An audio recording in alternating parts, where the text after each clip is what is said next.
Hello one and all, Jasper here, and I want to start off this video by saying that A Knight of the Seven Kingdoms is a fantastic show, and regardless if it follows the history of its predecessors in becoming shit later or not, I highly recommend that you watch it, as it's a very self-contained story that I don't think can or will be soiled by future seasons in the worst case scenario.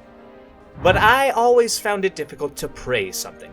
Not because it physically hurts me to be positive, I only get a little nauseous, but it's that I struggle to explain why I find something to be good.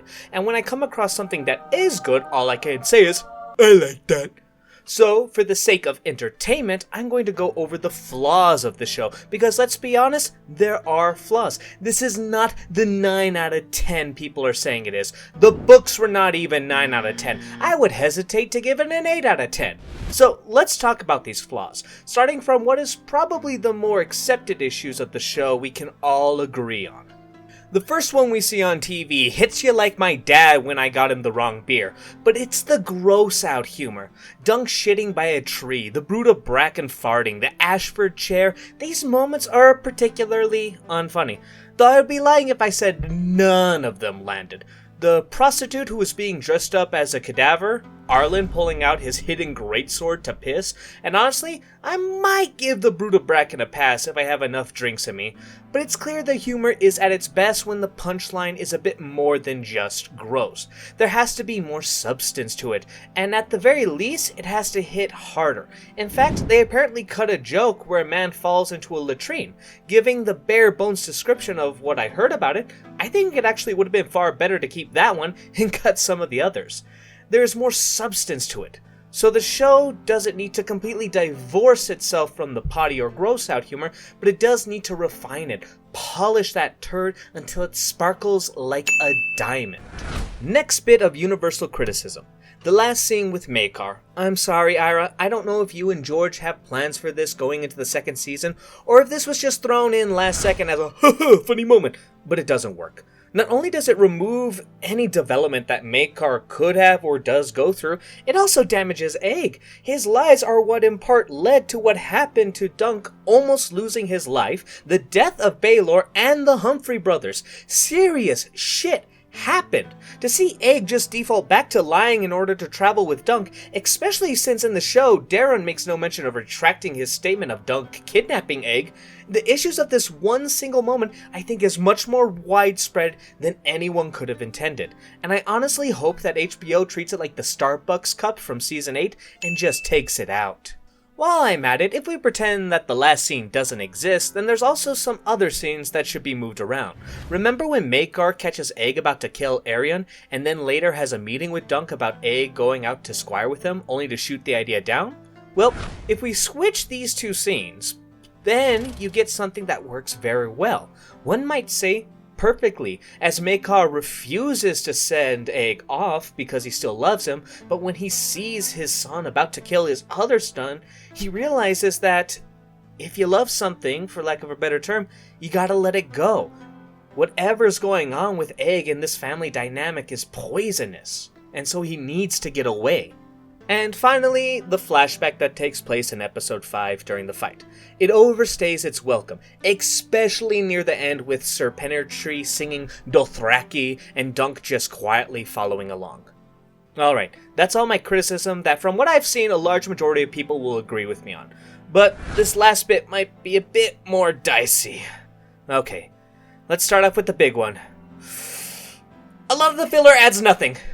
Look, I enjoy and like a lot of the extra scenes and moments in the show that were not in the books, and praised much of it in the beginning, but now that I know what happens, I think even the good ones should have been cut and replaced with something else. The biggest thing probably being more development for the knights who chose to fight for Dunk. Not all of them. Raymond has plenty, and I don't think needs any more time, and Lionel honestly has far too much. But the Humphrey brothers?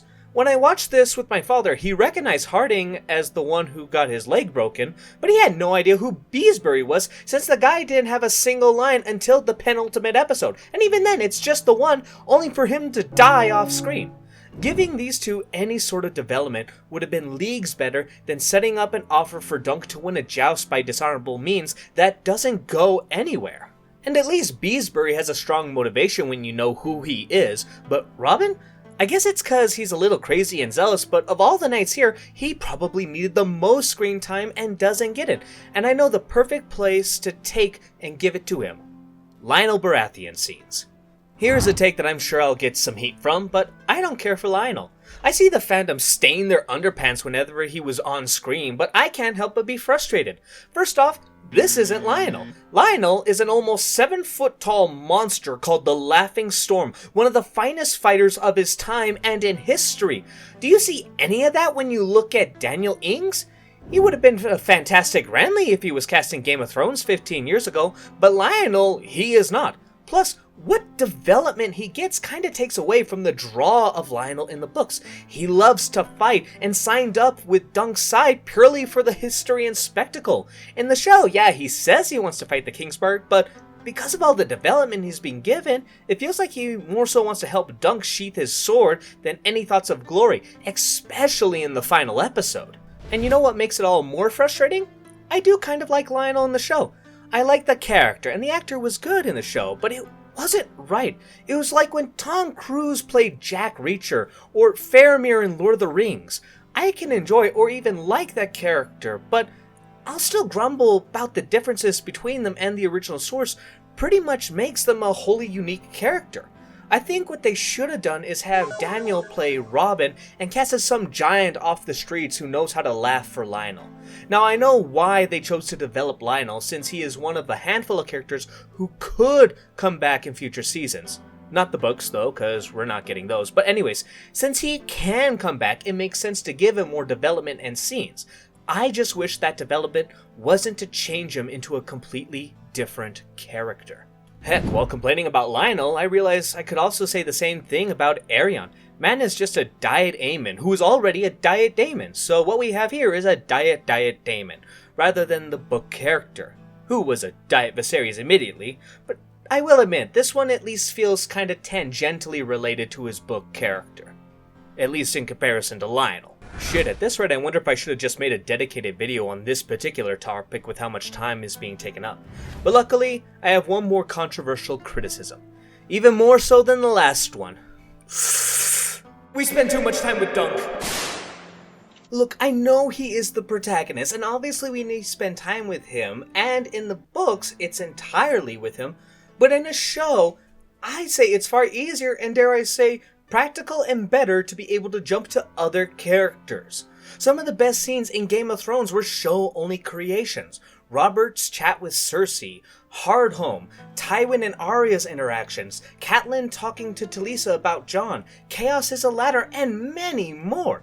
We probably don't need scenes of the Humphrey brothers talking about how much they love each other, or the Fossaways bickering, but sure as shit we could have at least watched Egg and Raymond recruit the others to Dunk's cause, and I think it sure would have helped in the trial by 7. Maybe we wouldn't have needed to spend so much time in the flashback if we could rely on the other 12 people in this fight to entertain us. But hey, those are my issues with the Knight of the Seven Kingdoms, and I hope seeing how nitpicky a lot of my issues are shows this really is a great show. Well, except for my thoughts on Lionel. I will die on a hill that he dropped the ball with him. But hey, maybe you disagree. What issues I brought up do you think don't hold any weight? Or maybe you have your own criticisms that I didn't mention at all. Leave your thoughts in the comments down below, and until next time, be safe, and I hope you all have a wonderful night.